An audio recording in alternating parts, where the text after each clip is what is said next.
मला कधीतरी अनुभव आला असेल की गाडीत बसल्यानंतर किंवा खुर्चीवरती बसल्यानंतर कमरेतून त्यानंतर मांडीमधून नितंबांच्यामधून पायाकडे जाणाऱ्या वेदना सुरू होतात। लगेचच आपल्याला वाटतं की आपल्याला स्लिप डिस्कची तर तक्रार झाली असेल किंवा सायटिका तर नक्कीच झाला असेल। पण बऱ्याच वेळेला अशा तक्रारीचं मूळ हे मणक्यामध्येच असतं असं नसून एखाद्या छोट्याशा स्नायूमध्ये सुद्धा याचं कारण असू शकतं आणि हे होऊ शकतं आपल्या अगदी छोट्या नकळत आपल्याकडून घडणाऱ्या सवयीमधून। आणि ती सवय आहे पॅन्टच्या मागच्या खिशामध्ये आपण ठेवलेलं जाडजूड वॉलेट। आता हे कसं काय, चला बघूयात। अशा पायामधून जाणाऱ्या ज्या कळा असतात ह्या सायटिका सदृश्य असतात, पण ज्या वेळेला सायटिका सारख्या ह्या कळा दिसतात आणि तिथं आपल्याला आपल्या पॅन्टच्या मागच्या खिशामध्ये ठेवलेला पाकिटाचा काय रोल आहे हे बघायच्या अगोदर आपल्याला बघावे लागेल एका मसलचं काम।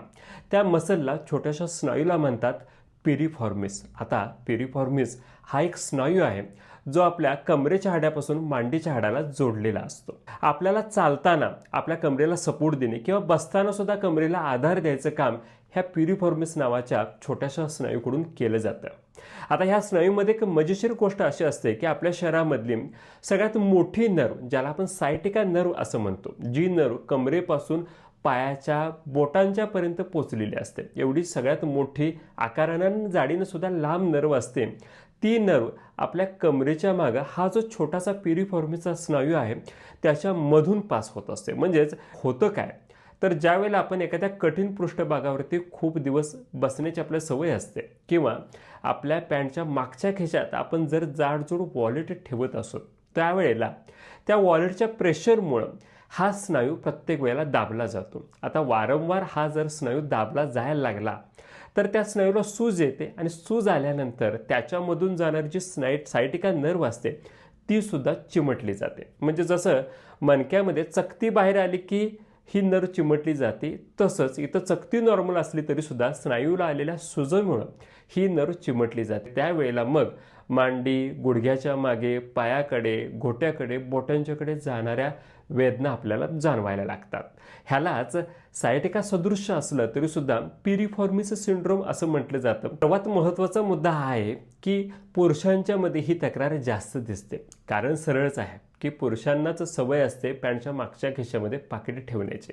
ह्या पाकिटामध्ये फोटोज असतात, व्हिजिटिंग कार्ड असतात, आय कार्ड असतात, डॉक्युमेंट्स आपण त्याच्यामध्ये ठेवण्यासाठी पाकिटाचा वापर करत असतो। ह्यामुळे हे पाकिट आपलं वॉलेट जास्त जाड होतं आणि प्रत्येक वेळेला ते त्या स्नायूला दाबायला सुरुवात करतं। आता एखाद्या दिवशी अशा पद्धतीचं पाकिट आपण पॅन्टच्या मागच्या खिशात ठेवलं म्हणून लगेच त्रास होईल असं नाही, पण आपल्याला जर वर्षानुवर्षाची अशी जर सवय असेल तर मात्र तुम्हाला ह्याचा त्रास होऊ शकतो।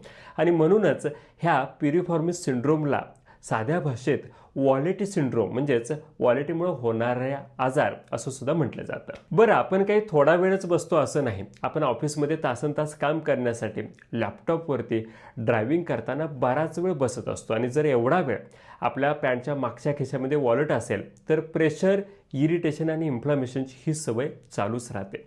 आपल्यापैकी सुद्धा अनेक जणांना ही सवय असेलच। जर तुम्हाला अशी सवय असेल तर आम्हाला कमेंट बॉक्समध्ये एक थंब करा, आमच्या लक्षात येईल की किती लोकांना अशा पद्धतीची ही छोटी सवय आहे आणि किती लोकांना ह्याचा त्रास होऊ शकतो। आयुर्वेदाच्या भाषेमध्ये हा एक वाताशी संबंधित विकार आहे, कारण जिथं जिथं वेदना आहे तिथं तिथं वातदोषाचा संबंध येतोच। तसाच इथं सुद्धा वातदोष वाढतो आणि त्यामुळे त्या स्नायूला सूज येणं, तिथून पायापर्यंत वेदना जाणवणं हे लक्षण दिसतं। आणि हे कमी करण्यासाठी अग्निकर्मसारखा एक इन्स्टंट उपचार सुद्धा आपण करू शकतो। ह्याच्यातून तो मसल स्पाझम कमी होतो आणि तिथल्या वेदना सुद्धा लगेच कमी होतात। त्यासोबतच तुम्ही स्नेहन म्हणजेच मसाज करून घेऊ शकता। पोटली स्वेद सुद्धा त्याच्यामध्ये जास्त फायदेशीर राहू शकतो। खूपच जर जास्त तक्रार असेल तर पंचकर्माचे इतर उपचार सुद्धा तिथं तुम्हाला फायदेशीर राहतात।